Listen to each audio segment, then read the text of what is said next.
Hola, buen día. Hola, Buenos días. Ya, profe. buen día. Bien. Nazaret, te escribí ayer y te pasé mi mail. Tarde pero Ay, seguro. no lo vi, perdón. Bueno, igual lo digo, no tengo problema en decirlo porque es el con el que más me manejo. Mi mail personal es ledesma_hotmail.com.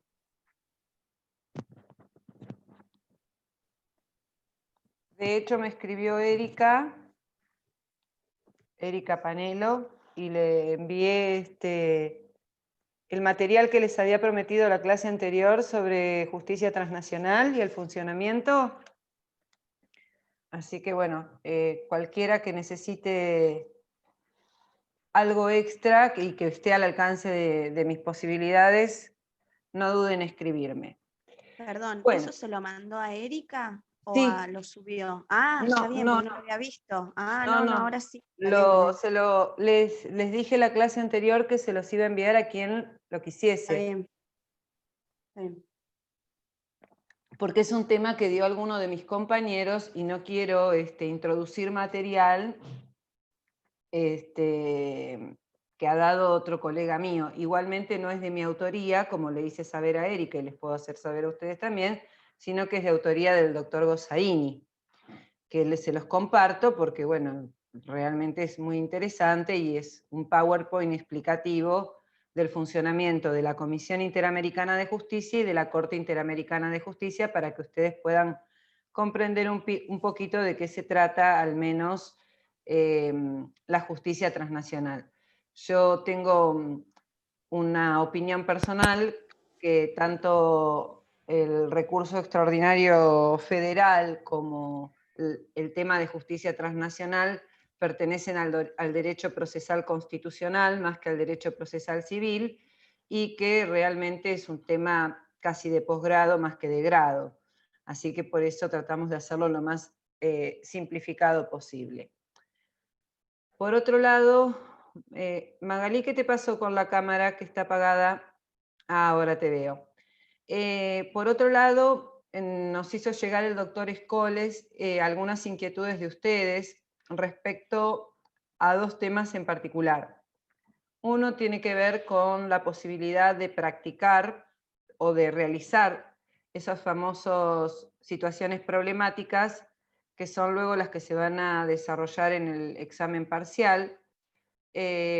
Por mi parte, no tengo ningún inconveniente de utilizar alguno de estos viernes, no este en particular porque estoy todavía con mi especialización, pero sí el que viene, para que lo utilicemos nada más para hacer resoluciones de situaciones problemáticas, que va a ser ya, este es 27, ya vamos a estar en los albores del diciembre. Y la otra cuestión que se suscitó, ahora ya les digo que tengo la agenda en mano, es que alguien o algún, no sé quién, observó que sería el 4 de diciembre, que nos podemos juntar tranquilamente para poder hacer esta clase de repaso, utilizarla como clase de repaso con situaciones problemáticas. Y luego el lunes 14 sería la fecha del parcial, pero alguien advirtió de ustedes que el 14 también tenían clase, ¿es así? Bueno, pues a mí me queda esta clase, que la voy a arrancar ya, sin mucha demora. Luego me queda medidas cautelares, que es la que tendría que dar el miércoles 2. Voy a utilizar el viernes 4 para el repaso que acabamos de mencionar de trabajos, de situaciones problemáticas para resolver. Y mi última clase, que es el miércoles 9, termino con las dos unidades, los dos puntos de la unidad temática de proceso sucesorio, y con eso yo ya terminé. Es decir, si ustedes tienen alguna duda, podemos utilizar el viernes 9. Me parece que acá la que estaría un poquito más complicada es la doctora Jiménez Bauer, con quien voy a hablar luego de esta clase. Pero el 4 ya pautamos nuestro encuentro para practicar estas situaciones, estos casos que luego serán volcados al parcial. Yo no sé si... ¿Alguna pregunta? No, le iba a mencionar que la doctora Bauer ayer publicó en el Classroom que la clase del 14 se recuperaba el viernes 11.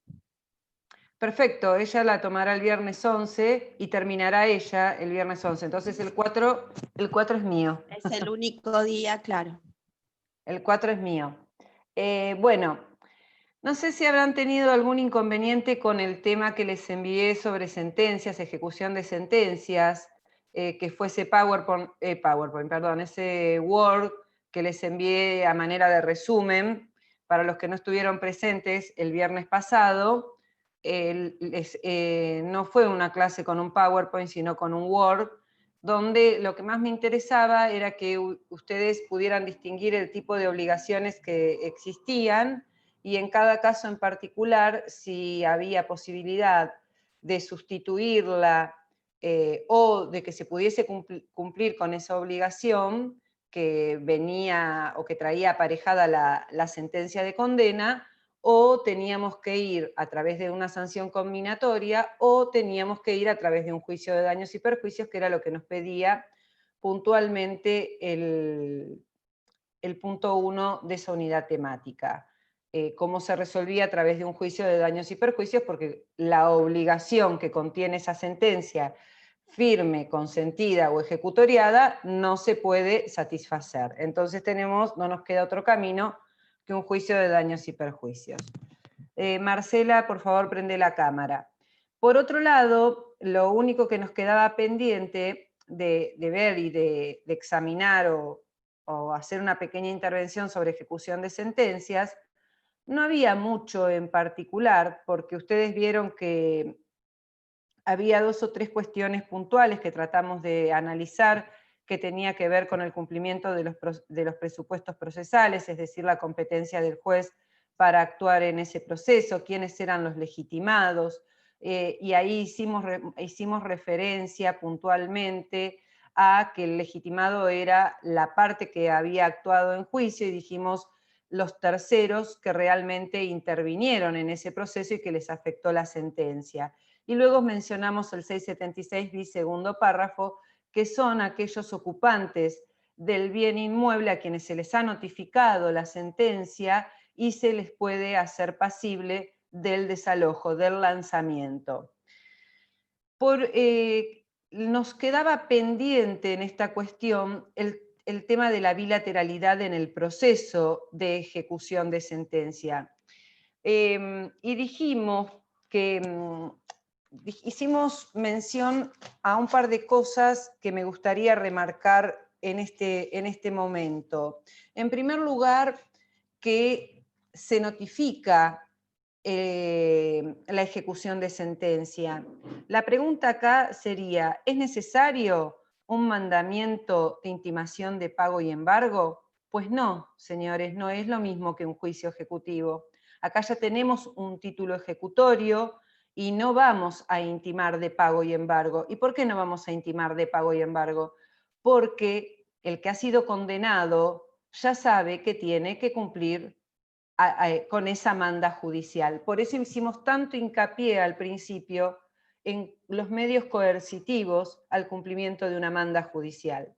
Entonces, ¿cómo comienza este proceso? Comienza con una traba de un embargo, es decir, para lo cual el juez, nosotros como accionantes, ejecutantes de esa sentencia, tenemos que denunciar los bienes a embargos. Obviamente, si es una suma líquida, será lo más sencillo para embargar, porque acá no estamos frente a un embargo preventivo, estamos frente a un embargo ejecutorio. Para esto tendría que decirles que existen 3 tipos de embargo: el embargo preventivo, el embargo ejecutivo y el embargo ejecutorio. El embargo ejecutivo es el que se refiere a aquel que viene aparejado de un juicio, de un instrumento de los enumerados en el Código de Procedimiento, de un título ejecutivo, ni más ni menos, que genera un grado de liminar certeza. Por eso, Agustina, por favor, prende la cámara. Trae aparejada o trae la posibilidad del embargo. Lo que vimos en el encuentro anterior fue que para que se pudiera llevar adelante la ejecución de la sentencia tenía que tratarse de una suma líquida o fácilmente liquidable. Con eso no hay mayor complejidad porque sabemos que si contiene una suma líquida o fácilmente liquidable es porque se supone que de una simple operación aritmética se va a desprender cuál es el capital, los intereses y las costas que se están reclamando en esa sentencia ejecutiva. Ahora, en esa sentencia o en esa ejecución de sentencia. Ahora bien, puede suceder que no se trate de una simple operación aritmética. ¿Y a quién le corresponde realizar la liquidación? Al ejecutante. Para el caso de que el ejecutante no presente la liquidación, lo puede hacer el ejecutado. ¿Y por qué creen que lo puede hacer el ejecutado? ¿Por qué crees, Micaela, que lo puede hacer el ejecutado?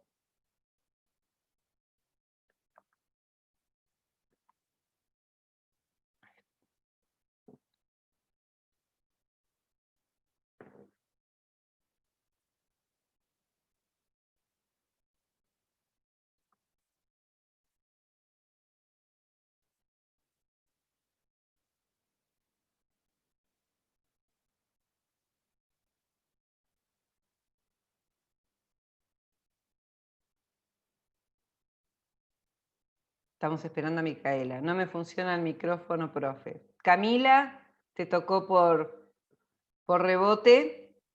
Sí, está bien, porque de esa forma se le da la oportunidad de que, pienso yo, de que pueda pagar la suma de la liquidación que él propone y de si es aprobado se termina el proceso.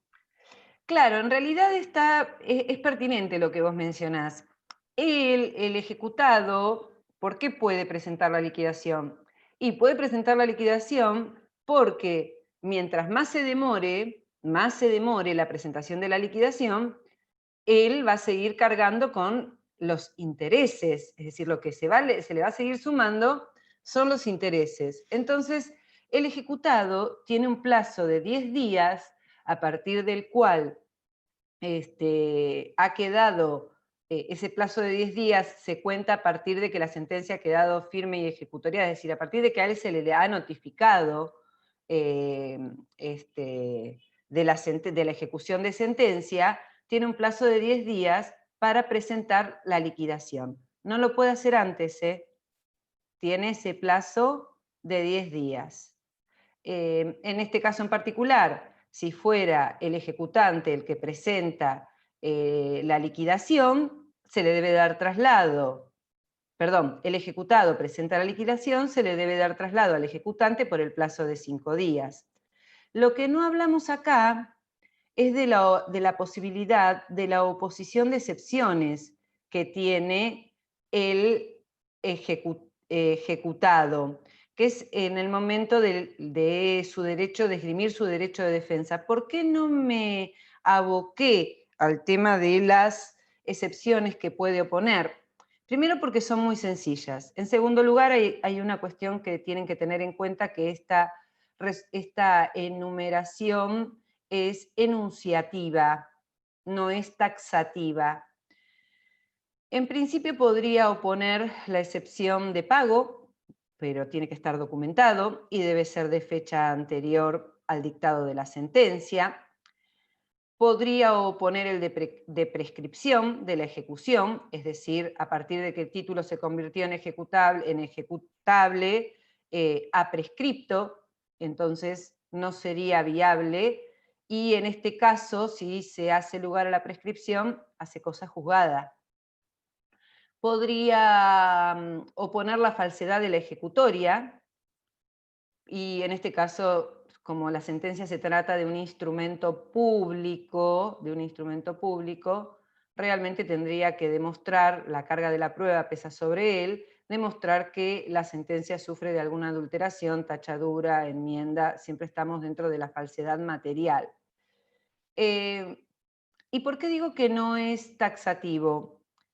Porque también se podría oponer la falta de legitimación, porque vamos a suponer que la ejecución la inició un tercero, y ese tercero realmente nunca estuvo anoticiado de la sentencia, entonces no es quien para interponer o para pedir la ejecución de la sentencia. Así que estas son cosas que quería mencionar. No sé si hay alguna pregunta, porque era un tema que tenían que leer ustedes. Sí. Falsedad de la ejecutoria, prescripción, sí. Yo tengo una pregunta, en realidad lo leí, Erika. pero no entiendo, no se me ocurre un ejemplo. En el último supuesto, que es quita, esperio y remisión, en las excepciones. No se me Sí, ocurre un ejemplo de remisión, el por qué iniciaría un proceso de conocimiento y después rechazaría ejecutar la sentencia esa. en el caso de la remisión Claro. es una renuncia. Claro, pero no se me ocurre ningún ejemplo del el por qué haría eso. Lo ¿Por estaba qué intentando. ¿Por qué haría eso el ejecutante? ¿Por qué Claro, renunciaría el ejecutante? claro. Y podría renunciar el ejecutante porque, bueno, voy a decir algo que es porque van a arreglar por afuera. Ah. Claro, pues no le encontraba sentido de que haya iniciado todo un proceso y después diga, bueno, no, queda ahí. Sí, renuncio porque lo arreglan por afuera, perdón el término, pero en la práctica acontece esa situación, entonces renuncia. Ahora, ojo, perdón, también lo dejo. El juez, porque se oponga a la excepción de remisión, no tiene por qué aceptarla. Eso queda a criterio del juez, porque si hay primero que debe tratarse de un derecho de carácter disponible, ¿no? Siempre vamos a estar frente a esa situación. Y vamos a suponer que se trate de un derecho de carácter disponible. Pero si, por ejemplo, se tratase de una obligación de hacer, vamos al ejemplo, y realmente vemos que llevando adelante esta ejecución de sentencia en una ejecución de hacer es imposible, realmente es imposible, estamos generando gastos y la parte contraria me dice, mira, te voy a mandar otro arquitecto para que te termine de reparar la losa dañada, por ejemplo. Y bueno, hay una remisión, una renuncia y la situación se arregla de otra manera. ¿Quedó claro? Más o menos el ejemplo. En una obligación de hacer es mucho más sencillo que de dar. O podría haber una remisión también, que es una obligación de hacer, en un juicio de escrituración, donde el que tiene la obligación de firmar la escritura traslativa de dominio no se presenta, se inicia la ejecución por un juicio de escrituración y de repente hay una renuncia porque se presenta, firma y en ese caso en particular las costas van a ser a su cargo. ¿Se entendió? Porque y justo está el ejemplo acá como obligación de hacer, en el juicio de escrituración, si no se presentase el obligado a escriturar, es decir, a poner la firma, a firmar, ¿quién tiene que firmar esa escritura? El juez, para lo cual tiene que traer a un escribano a ese proceso. Imagínense ustedes el gasto que todo esto genera. Entonces puede que haya una remisión, una renuncia, una oposición de este tipo de excepciones, venga, se presente y firme la escritura traslativa de dominio. ¿Se entendió? Más o menos. Ahora, hay una cuestión que es muy excepcional, que es la apertura a prueba de las excepciones, porque piensen ustedes que acá la prueba más fuerte es la documental que obra en el expediente. Por ende, no hay una nueva apertura de pruebas a producirse, no hay hechos nuevos, no hay testimoniales. Acá realmente no sirve ese tipo de prueba. Lo más contundente o lo más importante en una ejecución de sentencia es el embargo. Comienza con la citación de embargo, de bienes muebles o de bienes inmuebles, etcétera, etcétera. Así que no voy a ahondar porque era algo que tenían que leer ustedes, que era lo que habíamos acordado. Sí es importante lo de los recursos, la parte recursiva. Miren que aquí hay dos tipos de situaciones recursivas que se dan. Cuando, por ejemplo, el juez recursos contra las excepciones opuestas, ¿son recurribles o no? Cuando no son las admitidas por la ley, son recurribles, es decir, si se rechaza las excepciones, la apelación se concede con efecto devolutivo siempre que el ejecutante diere fianza de responder o caución suficiente. En cambio, si el juez hace lugar a la excepción, el ejecutante tiene la posibilidad de apelar, pero en este caso el recurso se concede en relación. Es decir, de acuerdo a los principios del artículo 242 a 246 del Código de Procedimiento Civil y Comercial. En realidad, cuando se rechaza in limine una excepción, porque acá puede entrar alguna confusión con respecto a lo que acabo de decirles recién, cuando se rechaza in limine una excepción, esa resolución es inapelable. Todo esto que acabo de explicar es muy técnico. Traten de ir leyendo. Yo sé que están rindiendo otras materias, pero era el tema de lectura obligatoria para hoy y me doy cuenta por las caritas, mientras voy explicando esto, que se apela, que no se apela, que hay caritas de dudas. Entonces vayan leyendo estos temas. Bueno. No voy a continuar con el tema en cuestión, yo les mandé un apunte, más el material que puedan, que lean de Arasi y todo eso va a ser suficiente. Quiero entrar con el tema del día de la fecha, que es ni más ni menos que la intervención del ejecutado en un juicio ejecutivo. ¿Qué hice? ¿Qué toqué? Ahora vamos a compartir pantalla y vamos al proceso ejecutivo. No sé qué vieron, me gustaría escucharlos, a ver qué vieron hasta ahora de juicio ejecutivo. Títulos completos, incompletos, ¿qué vieron? Nazaret.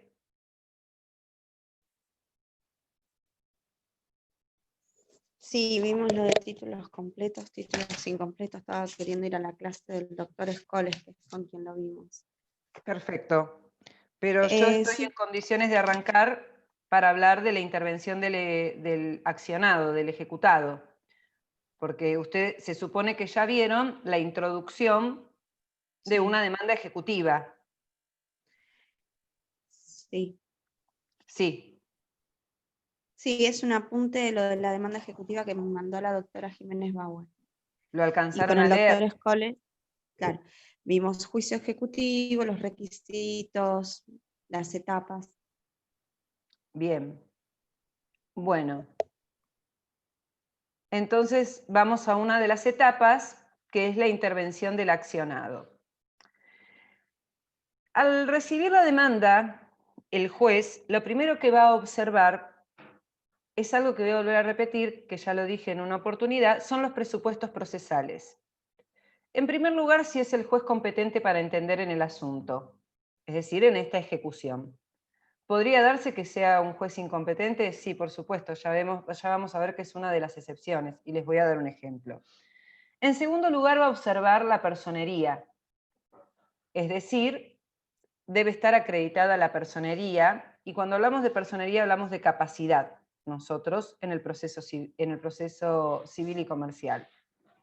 Y otra cosa muy importante, porque si no, no va a ser lugar al paso siguiente, sino que nos va a pedir que previamente cumplamos con este requisito, es si se ha pagado la tasa y la sobretasa de justicia con respecto a la suma que se reclama.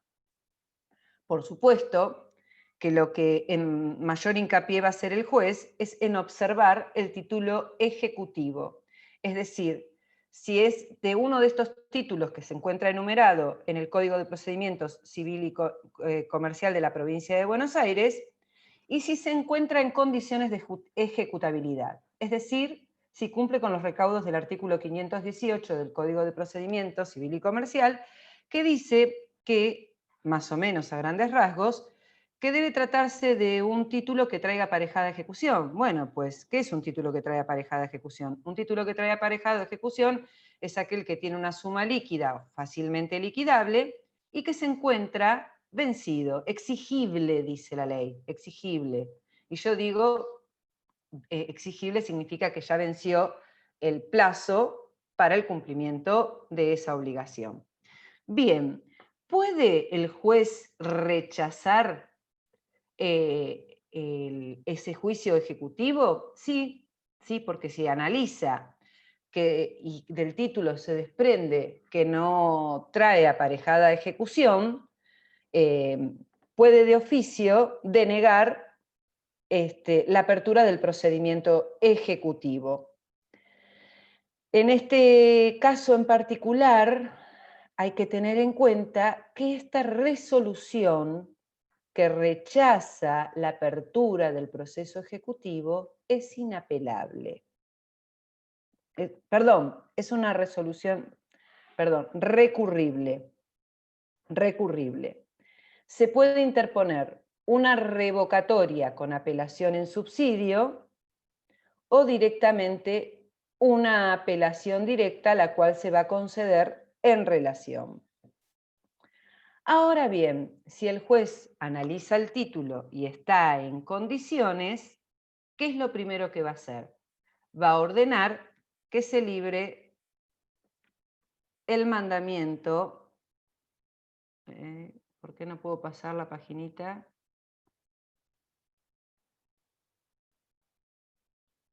Que se libre el mandamiento de intimación de pago y embargo.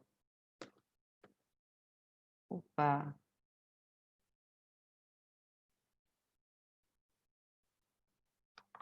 Ahí está. Listo. Bueno. El mandamiento del mandamiento de intimación de pago y embargo que se encuentra prescripto en el artículo 529 del Código de la Provincia de Buenos Aires le da facultades a quien tiene que diligenciarlo. ¿Y quién es la persona que diligencia el mandamiento previsto en el 529? El oficial de justicia. El oficial de justicia tiene facultades. ¿Qué facultades tiene? En primer lugar, debe realizar el mandamiento de intimación de pago y embargo siguiendo las mismas prescripciones que para la notificación de la demanda. Siempre que traiga aparejado el embargo, no solo cuando es una intimación de pago solamente no, pero cuando lleva consigo el embargo, es decir, se está dispuesto a trabar embargo. Les tengo que explicar algo de la práctica en esto. También tiene que ir acompañado por el letrado del ejecutante para realizar el embargo, que es quien representa al que está reclamando esa suma de dinero. Bueno, entonces, cumple con los recaudos del 338, es decir, tiene que realizar la intimación en la persona del ejecutado. Si el ejecutado no se encuentra, va a realizarlo con las personas que se encuentren en ese domicilio. Bien. ¿Puede realizar el embargo? Sí, puede realizar el embargo de todos los bienes que sean necesarios para cumplir con el capital, los intereses presupuestados provisoriamente y con las costas del proceso. Es decir, va a trabar embargo sobre todos los bienes que considere suficientes para cubrir ese capital. Bien, ¿puede realizar el embargo aunque no se encuentre el demandado? Sí, puede realizar el embargo aunque no se encuentre el ejecutado, para lo cual debe notificarle dentro del plazo del tercero día para que manifieste si esos bienes le corresponden o no les corresponden. ¿Puede realizar el embargo si está el ejecutado? Y sí, por supuesto. Y en ese caso, ¿qué obligación o qué carga tiene el ejecutado de decir si esos bienes le pertenecen o no le pertenecen? ¿Y ustedes por qué piensan que el ejecutado tiene que decir si esos bienes le pertenecen o no le pertenecen? Matías.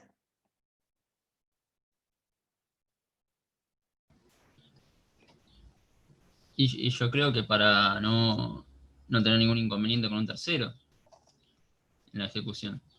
¿Y a qué figura lo asociarías? Algo que ya vieron, ¿eh? A las tercerías. Ah, tercero. Ya. Claro, ni más ni menos. Está bien lo que dijiste, pero quería que lo terminaras de asociar con el instituto o con la figura que ustedes vieron, que son las tercerías. Por eso es tan importante decir a quién le corresponde el bien. Bien, sigamos adelante. Bueno, otra cuestión, otra facultad que tiene el oficial de justicia, además de decirle, de preguntarle si esos bienes le pertenecen o no le pertenecen, también tiene que saber si esos bienes se encuentran grabados o no, porque puede ser que ya haya un embargo anterior. Ahora bien, ¿qué sucedería si cuando realiza este embargo, es decir, viene y le dice al ejecutado: usted debe la suma de tantos pesos, más el capital, más los intereses, etcétera, etcétera? Y el ejecutado dice: bueno, está bien, ¿cuánto es? Tanto. Y le entrega la suma de dinero. Sería soñado, pero bueno, puede darse, ¿no? En ese caso en particular, el oficial de justicia tiene la obligación de depositar ese dinero en el Banco Provincia Sucursal Tribunales a la orden de autos, es decir, a la orden de ese expediente. Cuando uno dice a la orden de autos, significa que se va a depositar en ese expediente que está tramitando de juicio ejecutivo. ¿Está? Caso contrario, si no lo hace al día siguiente, cargará con las costas, cargará con costas por la demora indebida. Otra cuestión que es muy importante y que este 529 está totalmente enlazado con el 540, por eso yo acá lo puse permanentemente y lo mencioné al 540. Hay otras cositas que quiero decirles del mandamiento de intimación de pago y embargo, antes de comenzar con la citación a poner excepciones, que por ejemplo, el acreedor no puede decirle al oficial de justicia qué bienes desea embargar del ejecutado. Es decir, para generarle un perjuicio al ejecutado. Eso realmente, porque el oficial de justicia va labrando un acta con cada uno de los bienes embargados. Por ejemplo, si fuese una computadora, vamos a suponer que es una computadora, en ese acta va a quedar labrado qué computadora es, qué marca, todos detalladamente los datos, para que no haya sustitución de los bienes embargados.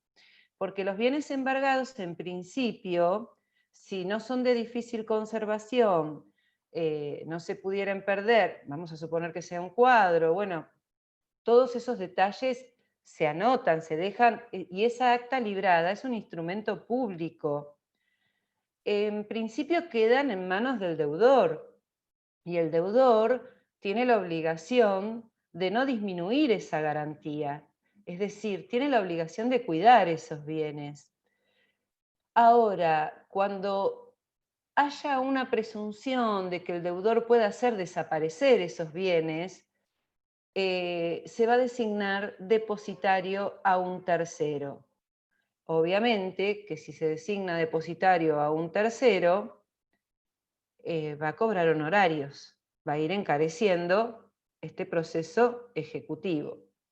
Bien, me he detenido bastante en el tema del embargo, pero también quiero decirles, y que vuelvo a insistir que está íntimamente ligado con los artículos que mencioné, manifestación sobre los bienes embargados, es que lo mejor que les puede pasar cuando ustedes van a promover un juicio ejecutivo es ya tener los datos sobre algún bien inmueble o mueble registrable del ejecutado.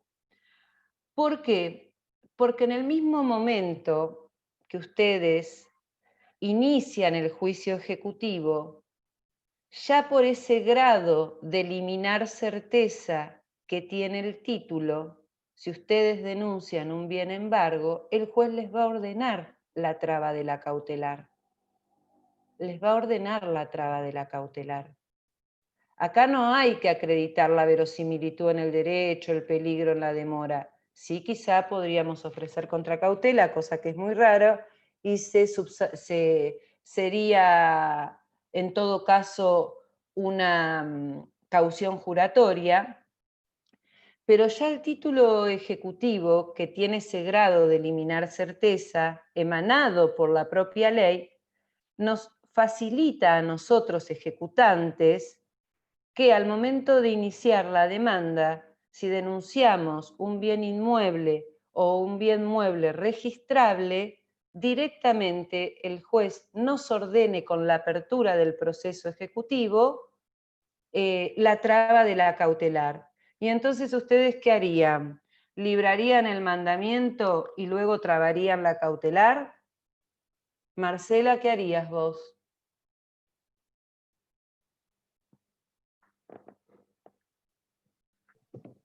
¿Cómo dijo, profesora? ¿No me escuchan? ¿No se me Yo casi no la escucha? escuchaba. ¿Quién no me escucha? Yo puse volumen alto. Usted estaba hablando de una cautelar. Sí, estoy hablando del proceso Es el ejecutivo en mandamiento. realidad. Ah, sí, Estoy pero en subiendo este... más mi volumen todavía. Bien. Vuelvo a reiterar la pregunta, pero realmente todos los demás, ¿me escucharon lo que dije respecto a esto de si tengo un bien, denuncio un bien mueble registrable o denuncio un bien inmueble, que no necesito acreditar la verosimilitud en el derecho, el peligro en la demora, y que el embargo surge del grado de certeza que tiene el título ejecutivo? ¿Me escucharon? Porque realmente no es que mi clase sea magistral, pero es importante lo que les estoy diciendo para el ejercicio de la profesión. Entonces dije, el juez va a ordenar la apertura del proceso ejecutivo, por ende me va a ordenar que libre mandamiento y me va a ordenar la traba de la cautelar. Y pregunté, Marcela, ¿vos qué harías? ¿Librarías primero el mandamiento o trabarías primero la cautelar?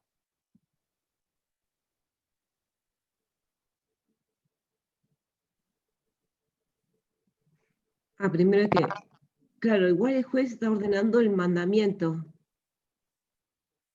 ¿No es cierto? Entonces, sí haría... a ver, primero, si nos está mandando a hacer el mandamiento de ejecución, y que y usted dice del bien que hay un bien mueble o inmueble para... No sé, no le podría responder, no lo comprendo. ¿Alguien lo comprendió? Ezequiel. Sí, yo primero, antes de la intimación de pago, trabaría una cautelar. Por supuesto. Por Y supuesto. después Cerrá el micrófono, Marcela, por favor. Sí, Ezequiel, te escucho. yo trabaría una cautelar primero, pero tengo que informar el registro, porque Por supuesto, a eso. claro, por supuesto, Pero- librarías el oficio al registro pertinente y, es decir, la pregunta que les estoy haciendo podría ser tema de un trabajo práctico. Miren ustedes, de preguntar, si el juez abre el juicio ejecutivo y el ejecutante denunció un bien a embargo y también el juez ordenó la inscripción de la traba de la cautelar y el libramiento del mandamiento de intimación de pago y embargo, ¿qué haría usted primero? Trabo el embargo. Trabo el embargo. Y luego libro el mandamiento. Y le anoticio al ejecutado que tiene un embargo. Y ahí que esgrima su derecho de defensa. Porque si no, estoy despabilándolo, ¿no? Porque si yo, algo que no dije, cuando se libra el mandamiento de intimación de pago, embargo y citación, a oponer excepciones y constituir domicilio, etcétera, etcétera, va acompañado con la copia de la demanda y con toda la documental. Entonces, bueno, estoy despabilándolo. No quiero decir una palabra que sea incorrecta y menos a esta hora de la mañana, pero la idea es no despabilar mucho al ejecutado, ¿no? Así que si tengo la posibilidad, y lo remarco porque arranqué diciendo con el tema anterior que hay 3 tipos de embargo: el embargo preventivo, el embargo ejecutivo y el embargo ejecutorio. Y acá estamos frente a un embargo ejecutivo. Estamos frente a un embargo ejecutivo y que surge del título. Bueno, ¿qué efectos tiene el mandamiento? Importa la citación a oponer excepciones. A partir del momento en que se diligencia el mandamiento y queda notificado el ejecutado, tiene 5 días para oponer excepciones. ¿Qué pasa si no opone excepciones? ¿Se le decreta la rebeldía? Ezequiel dice que no, con la cabeza. No, dicta sentencia de remate. Muy bien. En el juicio ejecutivo no se decreta la rebeldía. Si no comparece a oponer, debidamente citado, no comparece a oponer excepciones dentro del plazo previsto por la ley, directamente se dicta la sentencia de trance y remate. Importa también la intimación a constituir domicilio. Caso contrario, si no constituye domicilio, quedará constituido en los estrados del juzgado. Por ende, todas las resoluciones que se dicten se notificarán en los estrados del juzgado. Bueno, con respecto a la manifestación sobre los bienes embargados, ya lo he hecho muy extenso al tema. Les he manifestado bastante sobre la cuestión de los bienes a embargo. No me quedan más cuestiones que decir. Ya les dije que se debe acompañar copias de la demanda y de los documentos anexos. Y no hay mucho más para decir en esta cuestión.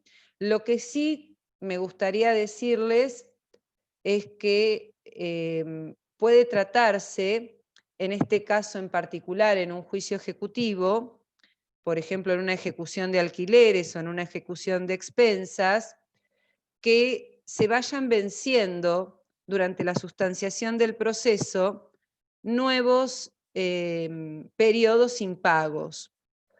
Y acá estamos frente a lo que vimos al principio del cuatrimestre, que no tiene que ver ni más ni menos que con la ampliación de la demanda.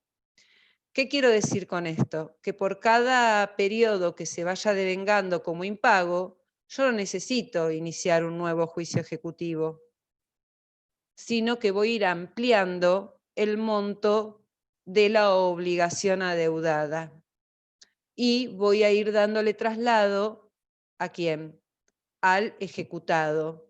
¿Y por qué voy a tener que darle traslado al ejecutado? Porque el ejecutado podría oponer una excepción de pago. Miren, si yo estoy ejecutando expensas y fue pagando parcialmente, un periodo sí, un periodo no, y vengo a ejecutarle justo ese periodo que él pagó. Tendrá que oponer la excepción de pago documentado o exhibir el recibo de pago de ese periodo que le estoy reclamando. Y lo debe hacer dentro del 5.º día. Bueno, como bien dije, este 529 está íntimamente emparentado con el 540 del Código de Procedimiento Civil y Comercial de la provincia de Buenos Aires. Otra cosa que no dije, pero me gustaría mencionarla, es qué sucede si yo no encuentro bienes para embargar.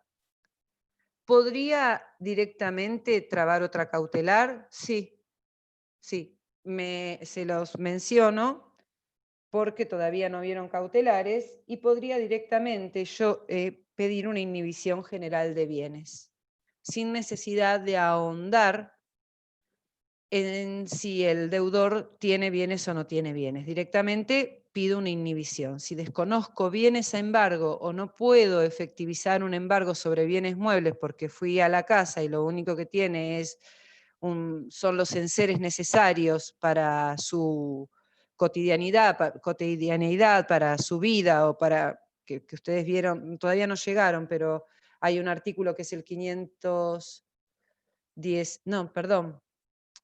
219 del Código de Procedimiento Civil y Comercial de la provincia de Buenos Aires, que establece qué bienes no son embargables. Entonces, vamos a suponer que no tenemos ningún bien para embargar, podemos acudir a otro tipo de medida cautelar, que es la inhibición general de bienes. Eso es importante. Otra cosa que también es importante es cuáles son los trámites irrenunciables. ¿Qué trámites son irrenunciables? En primer lugar, es irrenunciable la intimación prevista en el mandamiento del 529, es decir, la intimación de pago es un trámite irrenunciable. ¿Cuál es el otro trámite irrenunciable? La citación a oponer excepciones.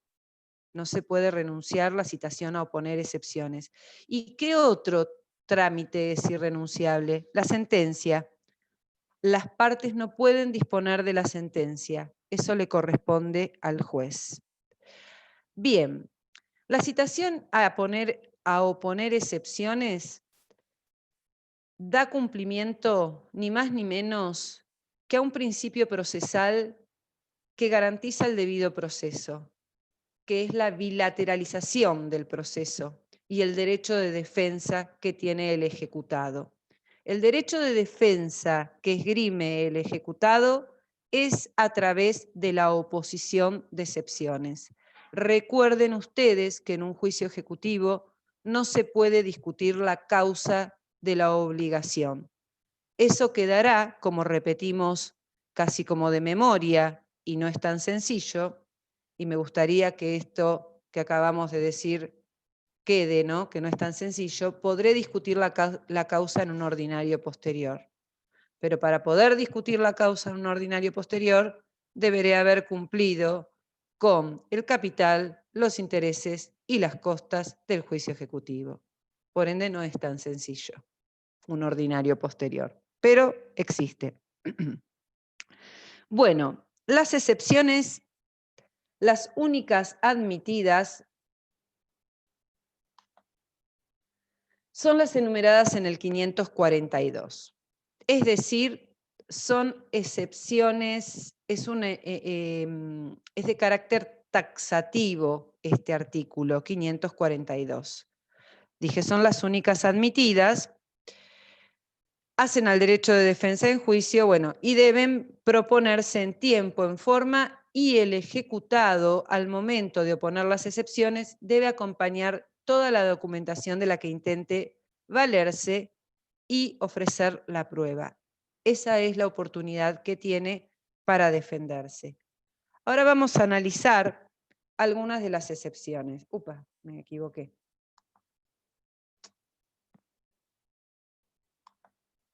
Bueno, intervención del accionado, la primera excepción que vamos a ver es la incompetencia.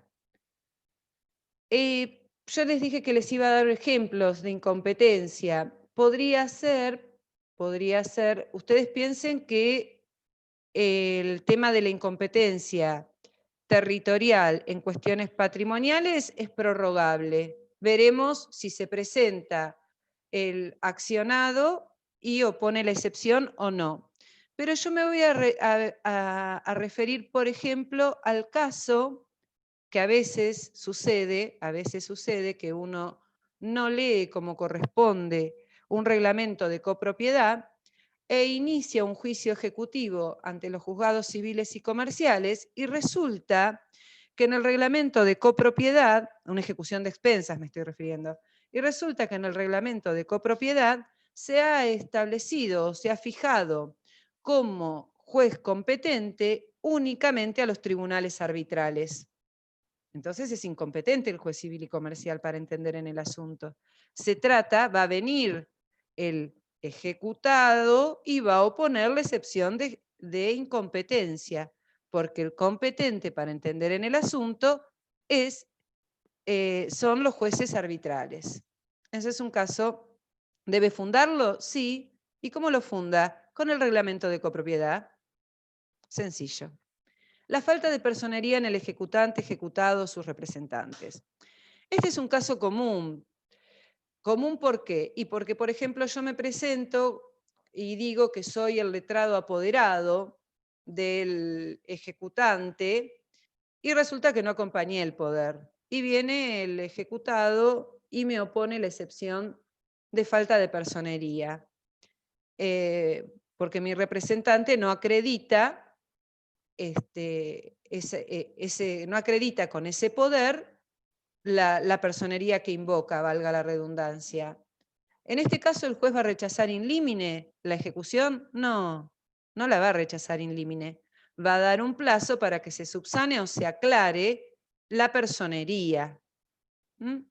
Ahora, esta situación no exime al vencido de las costas ocasionadas. La litispendencia. Bueno, después voy a ir a otra cuestión, la falta de legitimación para obrar. Porque ustedes, como verán, acá hablamos de la falta de personería en el ejecutante, en el ejecutado, sus representantes, pero no estamos hablando de la falta de legitimación. Y si ustedes leen todo el 542, van a ver que no existe esa excepción. Y puede haber falta de legitimación. Ahora vamos a ver cómo nos defendemos de la falta de legitimación. Bueno, litispendencia. Para que sea procedente la excepción de litispendencia, debe existir otro juicio idéntico, tramitando en otro juzgado, entre las mismas partes y por el mismo título, es decir, un juicio ejecutivo con el mismo título y las mismas partes. Por ende, en ese caso, se archivaría una de las causas. Ahora, la jurisprudencia tiene dicho que puede haber, por ejemplo, tramitando en un juzgado un juicio de ejecución de alquileres y en otro juzgado un juicio por compensación de esos alquileres, de pago por compensación de esos alquileres. En ese caso, ¿qué tipo de litispendencia habría?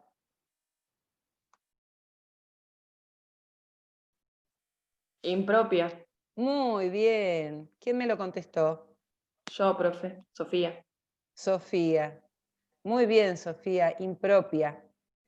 Ahora queda a criterio del juez, por supuesto, ¿no? Esta cuestión de,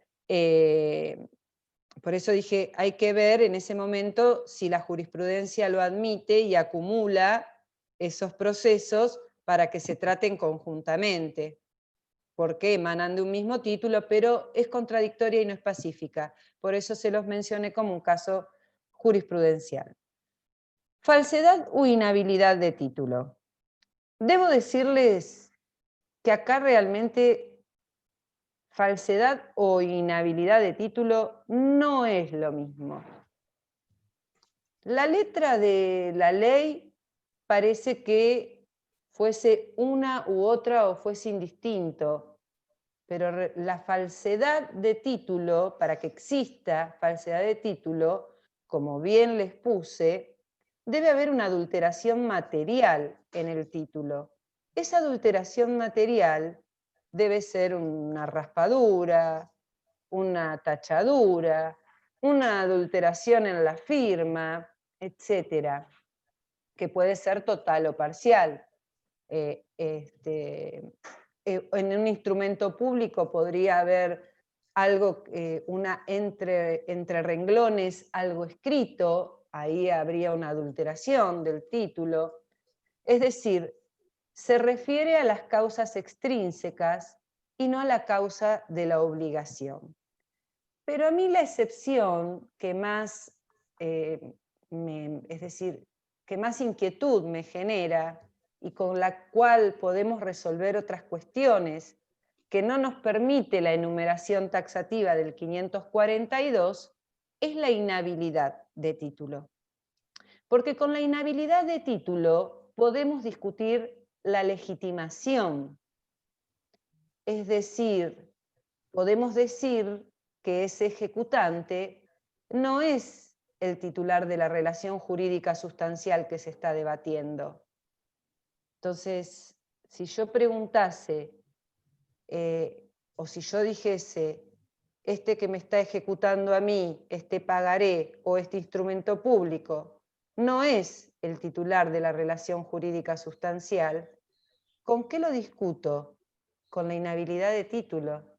Si yo tengo que discutir los intereses que se están aplicando en esa ejecución de expensas o en esa ejecución de alquileres, cuando se pactó, por ejemplo, que va a ser la tasa pasiva de las operaciones de descuento. ¿Alguien tiene un micrófono abierto? De las operaciones de descuento del Banco Provincia, del Banco Nación, y resulta que me están aplicando la tasa activa, y bueno, ¿con qué lo voy a discutir? Si no hay ninguna excepción, con la inhabilidad de título. Por eso a mí, más allá de que la inhabilidad de título se utiliza para cuando no se cumple con los requisitos intrínsecos del título, ya dijimos la falsedad extrínsecos, inhabilidad intrínsecos. ¿Y cuáles son? Los del 518. No nos quedemos únicamente con el 518. No nos quedemos únicamente con el 518, es decir, no se trata de una suma líquida o fácilmente liquidable, o no es una deuda exigible. Ojo, la inhabilidad de título se utiliza para las situaciones que acabo de mencionarles y que debo decir que ha sido de creación pretoriana. Es decir, tanto la jurisprudencia como la doctrina han ido ampliando la capacidad de esta excepción, la de inhabilidad de título. ¿Quedó claro? Es una de las que más me interesa más que nada porque, vuelvo a insistir, ustedes no van a ver a lo largo de la enumeración del 542 cómo hago para discutir la falta de legitimación. ¿Qué digo? ¿No es que no es el legitimado? No, no, opongo la excepción de inhabilidad de título y la fundamento. Acompaño la prueba.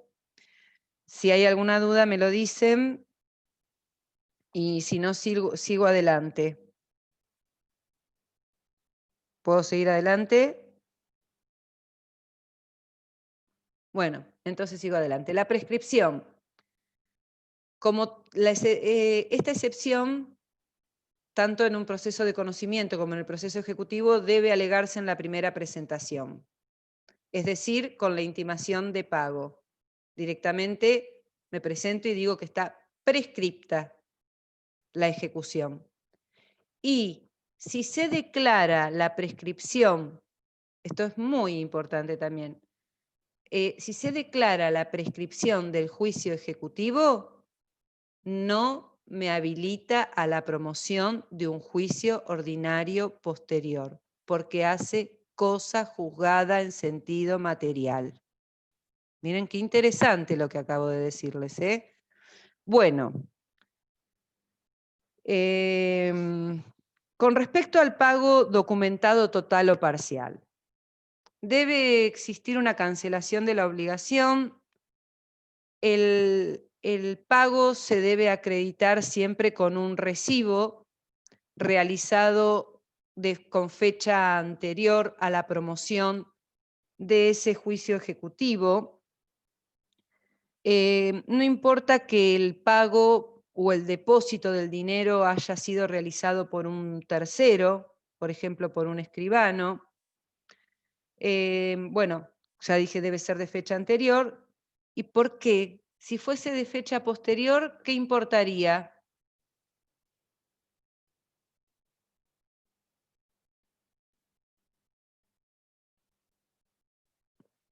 Si el pago que yo acompaño es de fecha posterior a la intimación, ¿a qué figura nos hace recordar? Cuando se allana. Muy bien, Federico. Es un allanamiento. Muy bien. Bien, bien. Perfecto. A eso quería llegar. Bien que no es tan complicado.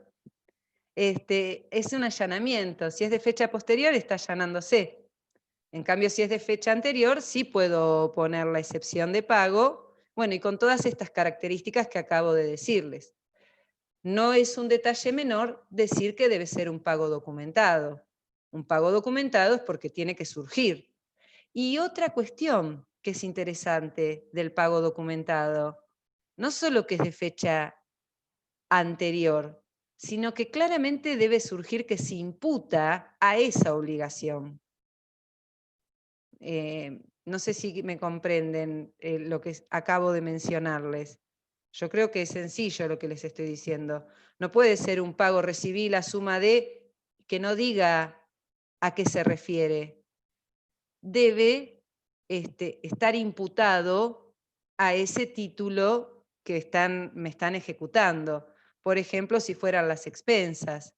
O si fueran los... vamos a un caso más sencillo. Si fuesen los alquileres. En ese documento debe decir que recibí de fulano de tal tal monto de dinero que corresponde a los alquileres devengados por el mes de tanto, mes de septiembre del año 2020, mes de noviembre, mes de octubre del año 2020. Entonces, tiene que estar imputada a esa obligación. No puede ser un pago que no haga mención a ese título, porque si no, no es documentado, ni más ni menos. Compensación. Bueno, puede ser total o parcial, les hice mención en este slide. Sí, puede ser total o parcial el pago documentado. En ese caso en particular, se prosigue la ejecución por la suma deudada. Nada más ni nada menos. Compensación de crédito líquido que resulte de documentos que traiga aparejada ejecución. Eso es importante. No puede ser otro crédito que no traiga aparejada ejecución. Por eso dice, se debe apoyar en un crédito líquido que resulte de un documento ejecutivo y no procede si el crédito se encuentra sujeto a litigio en otro juicio. Es decir, puedo compensar títulos que traigan aparejada ejecución. Yo instrumenté una deuda, por ejemplo, con Sofía en un pagaré y Sofía me debe a mí con un cheque. Entonces, ¿qué hacemos? Y bueno, yo le ejecuto el pagaré a Sofía porque no me pagó, pero ella viene y me compensa ¿con qué? Con ese cheque que yo tampoco le pagué y que surge de que es una suma líquida y exigible. Creo que el ejemplo es claro y si tienen alguna duda, por favor me preguntan. Obviamente que el cheque o el pagaré no debe estar, no debe no debe estar comprometido en otro litigio, encontrarse sujeto a otro litigio. Ay, ahora ¿por qué no puedo ir al slide que sigue? Bueno, otras de las excepciones, la quita, la espera, la remisión, la novación, la transacción, la conciliación, el compromiso documentados, son figuras siempre vinculadas a la renuncia que puede efectuar el acreedor. Por ejemplo, con respecto al monto del crédito o con relación al plazo, que es más o menos lo que me preguntaron al principio de la clase con el tema de ejecución de sentencia. Este tipo de excepciones quedan a criterio del acreedor. Por ejemplo, ¿qué puede hacerle? Una quita en el monto, una quita en los intereses, una espera, y una espera puede otorgarle un plazo más, si me opone esa excepción. Entonces, por eso digo que están vinculadas con relación al plazo, al monto del crédito, pueden conciliar, etcétera, etcétera. Ahí no trae mayor complejidad este tipo de excepciones. Y la cosa juzgada, bueno, tiene por objeto impedir la tramitación del proceso y se da cuando ya ha mediado otro proceso sustanciado entre las mismas partes y en virtud del mismo título ejecutivo en el que ya se ha dictado sentencia definitiva. ¿Cuál es el documento que debo presentar en este caso en particular? La sentencia. Una copia de la sentencia donde surge claramente que ya se ha tramitado este proceso, se ha sustanciado este proceso. Bueno, en primer lugar, quiero decir que le corresponde al juez una clasificación exacta de las oposiciones, de las excepciones opuestas. Puede ser que yo le haya dado un nombre, pero es el juez quien en definitiva la va a clasificar como corresponde, dándole el trámite que corresponde. Si la excepción no es de las enunciadas por la ley, directamente las rechaza y se rechaza sin sustanciación. Si están reunidos los requisitos de las excepciones, ¿qué va a hacer? Dar traslado al ejecutante por el plazo de 5 días. Si el ejecutante acompaña prueba, es decir, contesta la excepción, debe acompañar toda la prueba de la que intente valerse. No procede en este caso la declaración como de puro derecho cuando no existe prueba a producir. Entonces, como no existe la declaración como de puro derecho, ¿qué pasará? Directamente se dicta sentencia. Ahora, ¿qué puede ocurrir si el juez aprueba las excepciones? ¿Se puede apelar? No, no se puede apelar. ¿Se pueden oponer las partes? Se pueden oponer las partes a la apertura a prueba de las excepciones. ¿Pueden desistir de conformidad con respecto a la producción de la prueba? Sí, porque la misma puede acreditarse con la documental existente en autos. ¿Y qué otra cosa me resta por decir con respecto a la prueba? Que no existe en el proceso ejecutivo el plazo extraordinario de prueba.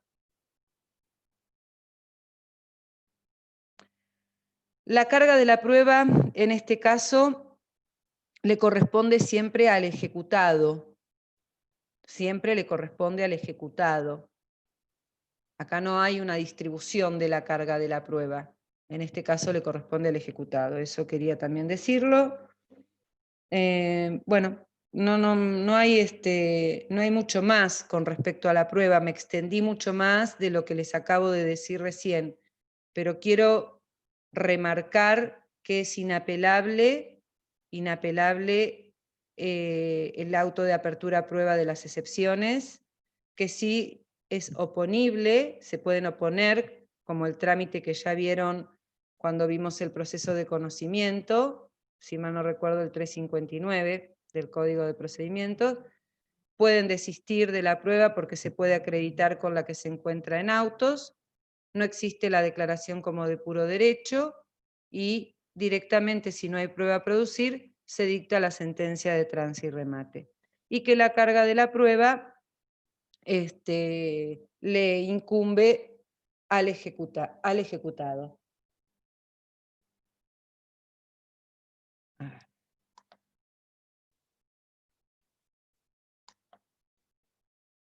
Bueno, examen de la prueba. Ah, no, ¿me falta una? No, estoy bien. No, me falta una. Bueno, cuando se abre a prueba, el juez otorga el plazo para producirla, la apertura a prueba se notifica por cédula o personalmente, y como les dije, la carga de la prueba le corresponde al ejecutado. Obviamente, por cédula o personalmente, hoy en día estamos frente a la notificación electrónica, y todo aquello que se menciona que se notifica por cédula o personalmente, en este caso, se notifica electrónicamente. El plazo es discrecional y queda a criterio del juez la producción de la prueba. Una vez que se produce la prueba, o habiendo vencido el plazo para hacerlo, el juez va a dejar el expediente en secretaría durante 5 días. Y vencido este plazo, dicta la sentencia de trance y remate. No me voy a referir a la sentencia de trance y remate, porque es el punto que viene con posterioridad, no sé quién lo va a dar, pero sí, yo creo que voy bien acá. Prueba de cada una, resolución, efectos, bien. Nulidad de la ejecución. La nulidad de la ejecución. Muy importante este tema. Muy importante este tema. Debe plantearse la nulidad de la ejecución dentro del plazo del 5º día ¿de qué? De haberse realizado la intimación de pago y embargo o la intimación del 529. Bien, la nulidad de la ejecución puede plantearse por 2 situaciones únicamente. Por 2 situaciones únicamente, y son 2 los mecanismos que se utilizan para plantear la nulidad de la ejecución. Uno es por incidente y el otro es por excepción. Se plantea por incidente cuando se ha realizado mal el mandamiento de intimación de pago y embargo, y citación o poner excepciones y constituir domicilio. Así, ese sería el nombre completo. Lo que pasa es que es más fácil decir el mandamiento del 529, porque si no es... Pero sepan que trae todos esos recaudos, intimación de pago, embargo, citación o poner excepciones y a constituir domicilio. Bueno, en ese caso en particular, no basta con alegar que se ha hecho mal la intimación, porque si no, estaríamos frente a una premisa que es la nulidad por la nulidad misma. Entonces, ¿qué tengo que hacer como ejecutado? Plantear el incidente de nulidad, decir que se ha realizado mal el mandamiento de intimación de pago y embargo, y en ese momento, ¿qué hago? Pago u opongo excepciones. Ahora, a mí me gustaría que ustedes me den un ejemplo de lo que hemos hablado hasta ahora, de cuando consideran que se ha hecho mal la intimación de pago o embargo, o si no, poner excepciones. Agustina. Agustina Cruz.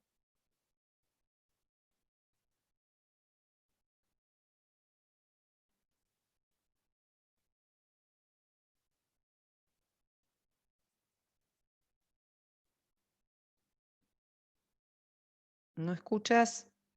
¿No escuchás, Agustina? Aparte de verla del revés.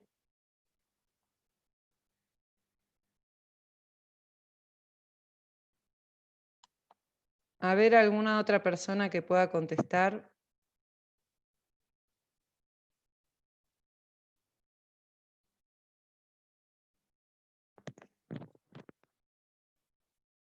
Erika. Estaba pensando, pero no se me ocurre. ¿Algún otro que se le ocurra? Puede ser, por ejemplo, que no sea la persona que realmente adeuda lo que se pide, que haya ido dirigido a otra persona, el mandamiento. Podría ser, Sofía. O si no, podría darse, yo lo dije al principio, cuando no cumplo, ¿con qué?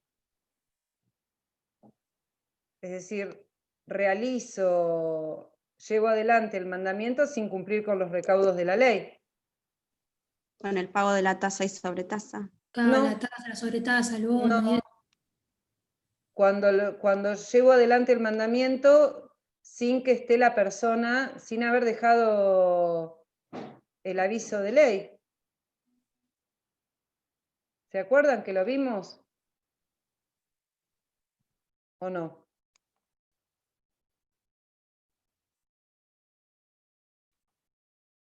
Ahí. Quiero sacar el mute de Agustina porque quiero hablar con Agustina y no puedo.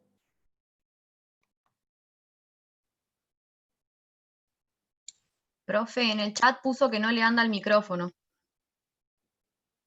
Bueno, gracias.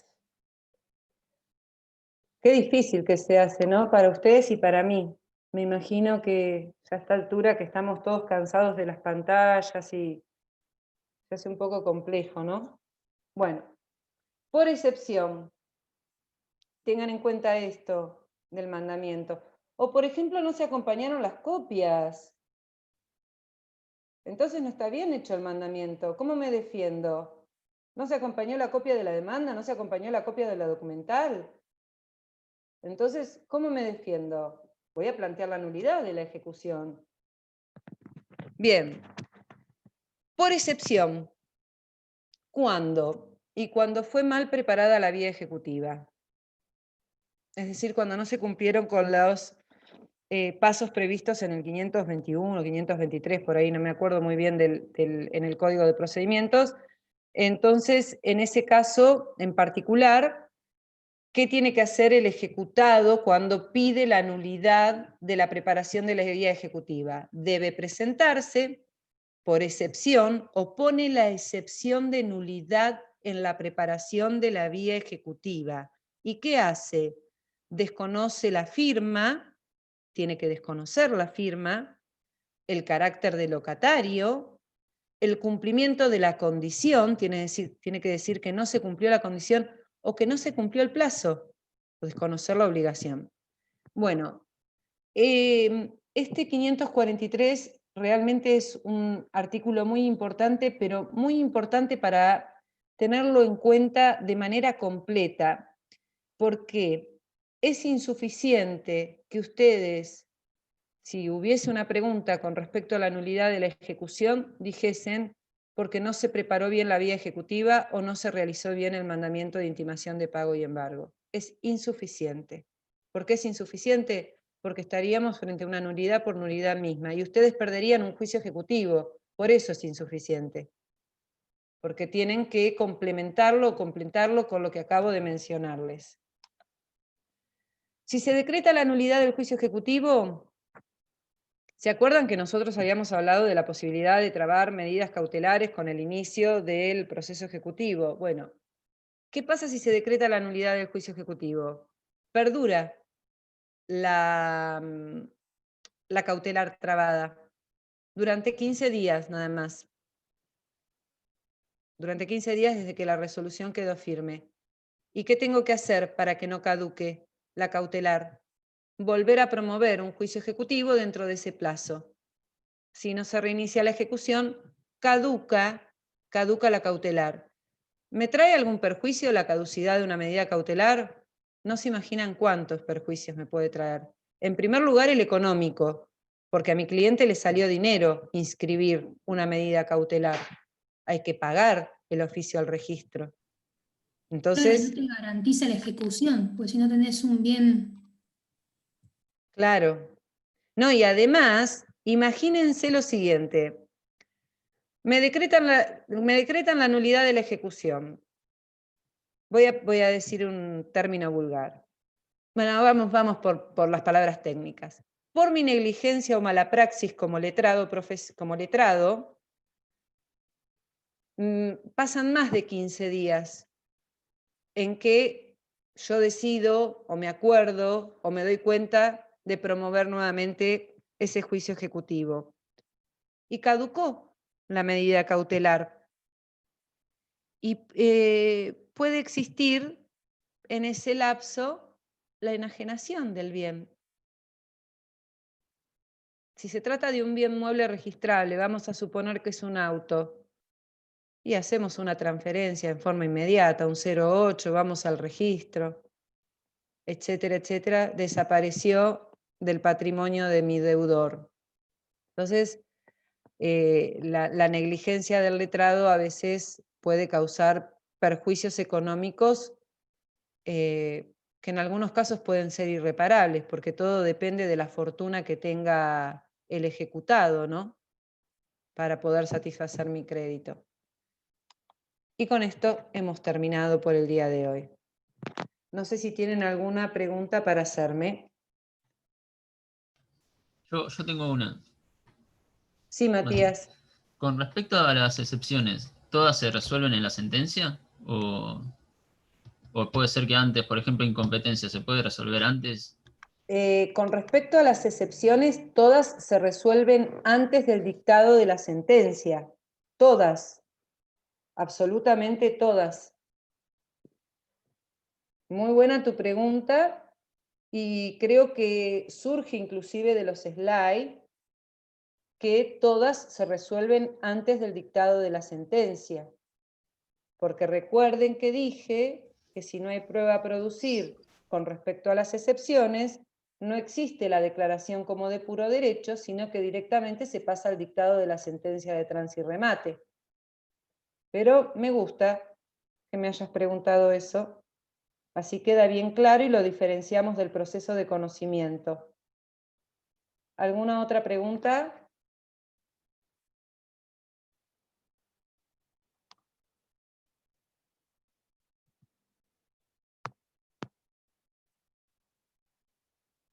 ¿Ninguna? Bueno,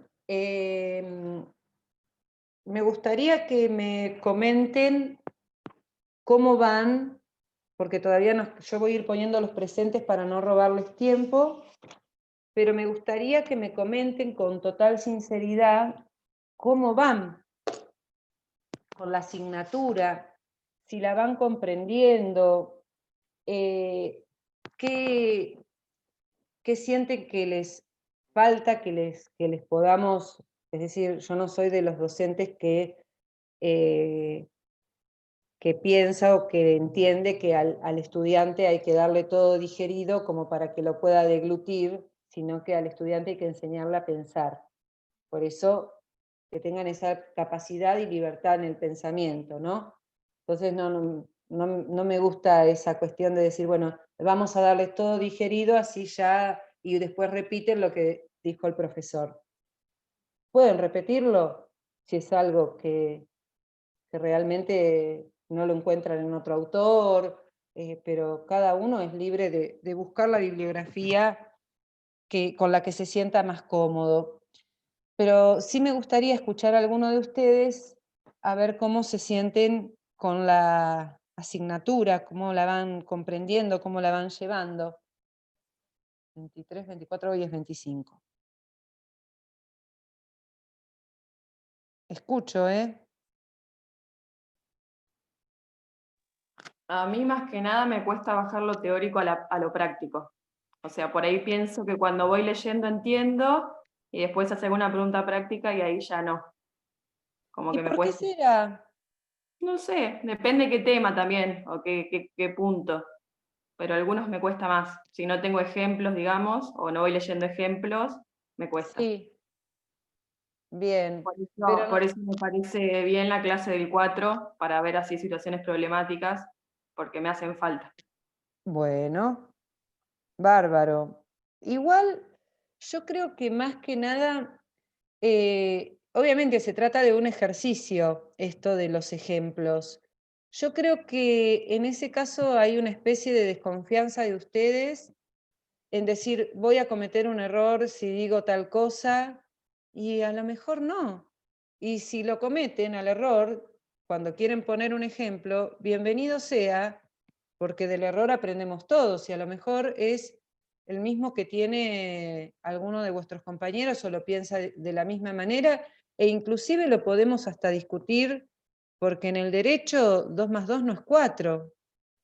Podemos plantear dos casos de alimentos y muy probablemente se resuelvan de manera diferente, porque hay muchos factores que inciden, muchísimos. Podemos plantear 2 desalojos por la misma causal, por vencimiento del contrato, y pueden suscitarse cosas totalmente distintas en los procesos. Puede aparecer un tercero en un proceso, puede fallecer una de las partes en el otro. Es decir, porque vieron que es muy común decir, ah, no, pero a mí el abogado me lo sacó, ¿cómo vos no? Bueno, no, porque no son las mismas situaciones las que se dan siempre. Pero traten ustedes de ir estudiando y a cada cuestión que van leyendo, buscar un ejemplo y después preguntarlo, a ver si está bien pensado, si está bien razonado, porque es de la única manera que, no de la única, la manera, la práctica, lo práctico es lo que nos permite inclusive grabar en nuestra cabeza con mayor claridad, porque todo teórico, teórico, teórico no nos alimenta de la misma manera, ¿está? Pero con respecto a esto, Federico estaba, Camila también. Bruno faltó. Felicitas también, ¿no es cierto? Faltó. Magalí está. Melanie faltó. Romina Ochoa también. ¿Cuántas faltas? Luciana Gigliotti está. Florencia faltó. Magdalena está. Micaela está. Y Agustina Cruz está. Y a los que no nombré es porque ya les puse presente. Y en el programa, en cómo vamos llevando la asignatura, van comprendiendo que estamos, ahora que tratamos de llevarla de manera concatenada, van comprendiendo el proceso como un todo, o les cuesta todavía. Para mí se va entendiendo, igual todavía no tuve tiempo de sentarme a estudiar de lleno, pero me está costando un poco más que la primera parte. Lo siento como que tiene cosas más específicas. Muy específicas. A Sí, mí Natalia. me sucede que, como dijeron las chicas, el tema de los ejemplos ayuda a entender lo teórico, que por ahí a Bien. veces resulta como que no sé lo que estoy diciendo, y en el ejemplo digo, ah, eso quería decir. Es como Bien. que lo necesito para poder reafirmar lo teórico, digamos, ¿no? Perfecto. Por eso que la clase de los casos va a estar muy bien. Sí, la verdad que lo hicimos en el primer cuatrimestre, bueno, yo lo hice con los estudiantes porque no se les había dado un examen para practicar que nada tenía que ver con lo que luego se evaluó, pero tomamos una clase, sí, está bien, ya está, les estoy robando tiempo ya. Y nos vino muy bien eso de poder pensar y con la sorpresa que se encontraron fue con el tiempo que les llevaba analizar las situaciones. Pero lo vamos a hacer el viernes 4. Nos vemos la semana que viene, nos vamos a ver ya con medidas cautelares, nos toca el proceso cautelar y una medida cautelar que no trae mayor dificultad y que es una de las más utilizadas, que es el embargo preventivo. Muchas gracias y hasta la semana que viene. Disculpe. ¿Sí? Con respecto a Romina Ochoa, Sí. dice que se quedó sin internet, que por eso no podía entrar. Ah, bueno, está bien. Pobre, una macana esto del internet en estas épocas. Ojalá volvamos al aula. ¿Ustedes qué creen? ¿Que vamos a volver el año que viene? Considero que el primer cuatrimestre va a estar difícil. Claro, de la facultad ya estaban hablando que el primer cuatrimestre iba a ser virtual. Bueno, yo les cuento mi experiencia. Vieron que estoy con la especialización. No vamos a volver. Solamente vamos a estar de manera virtual porque se armó un protocolo en la UBA que habla de las famosas burbujas, que no sé, con 250 personas, que somos las que estamos cursando, y con una capacidad para 30%, quedamos afuera la gran mayoría. Entonces se decidió continuar de manera virtual.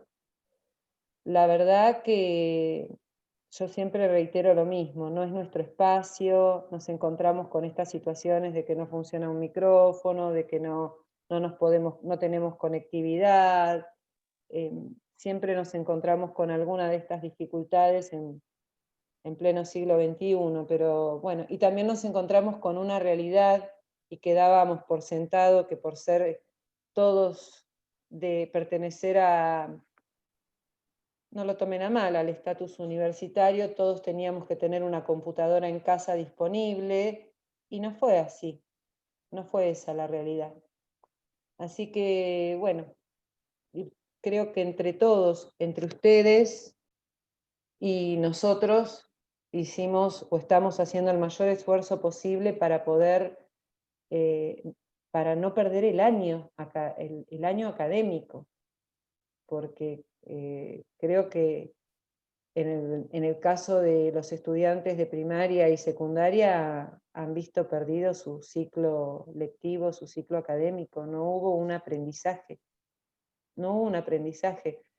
Por eso a mí me queda la sensación esta, y les pregunto y les insisto, porque lo más importante es que quede el aprendizaje, que algo, más allá, como dijo Erika, no tuve tiempo de sentarme a leer, pero que ustedes puedan comprender, porque van a haber pasado por estas pantallas, y bueno, después nos vamos a encontrar con las dificultades.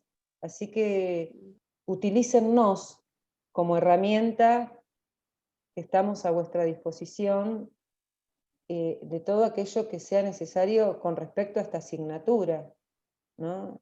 En lo que podamos ser útiles. Así que bienvenidas sean las inquietudes, y bueno, nos vemos el miércoles que viene. Gracias. Hasta el miércoles.